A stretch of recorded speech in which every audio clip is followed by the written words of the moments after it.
కొడుకు: నాన్న, పక్కింటి ఆంటీ మిమ్మల్ని తిడుతుంది. వెళ్ళి 4 కొట్టిరండి. తండ్రి: ఆమె నన్నెందుకు తిడుతుందిరా? కొడుకు: క్రికెట్ ఆడుతుంటే బాల్ తగిలి వాళ్ళ కిటికీ డోర్ పగిలింది. అందుకని నన్నేం అనకుండా గాడిద కొడకా, కుక్క కొడకా నిన్ను తిడుతుంది. వెళ్ళి ఆమె అంతు చూడు. చింటూ: అమ్మా, గొప్ప గొప్ప వ్యక్తుల తలపై వెంట్రుకలు ఉండవు ఎందుకు? తల్లి: ఎందుకంటే వాళ్ళు ఎప్పుడు నిజాలే మాట్లాడతారు కాబట్టి.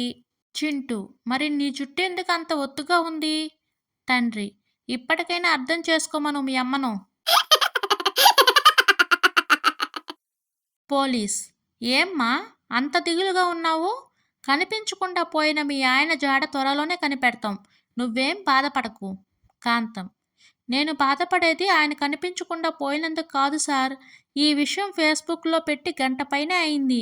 ఇప్పటి వరకు ఎవరూ లైక్ చేయలేదు, కామెంట్ పెట్టలేదు అని అసలు విషయం చెప్పింది కాంతం. అప్పారావు: ఏరా సుందరం, రాత్రి మీ ఇంట్లో దొంగలు పడ్డారంట, ఏం తీసుకుపోయాడు?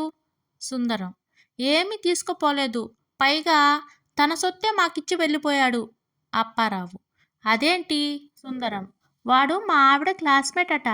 వాడిని చూడగానే మా ఆవిడ, రంగా నువ్వా, ఎన్నాళ్ళైంది నిన్ను చూసి, అప్పట్లో నా ప్రేమ కోసం పరితపించేవాడివి, నిన్ను అర్థం చేసుకోలేకపోయాను, నువ్వు ఇలా దొంగవి అవుతావని ఊహించుకోలేదు అని అంది.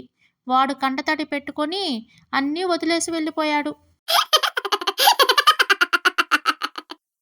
సార్, రేపటి నుండి నేను సాయంత్రం 6 గంటలకే వెళ్ళిపోతాను. మీరిచ్చే జీతం సరిపోవడం లేదు. రాత్రికి ఆటో నడుపుకుంటాను అని సీరియస్గా అన్నాడు చందు. సరేనయ్యా, రాత్రి నీకేమైనా ఆకలి వేస్తే వంతెన దగ్గరకు వచ్చేయ్, అక్కడ నేను బజ్జీల బండి పెట్టుకున్నాను అని చెప్పాడు మేనేజర్.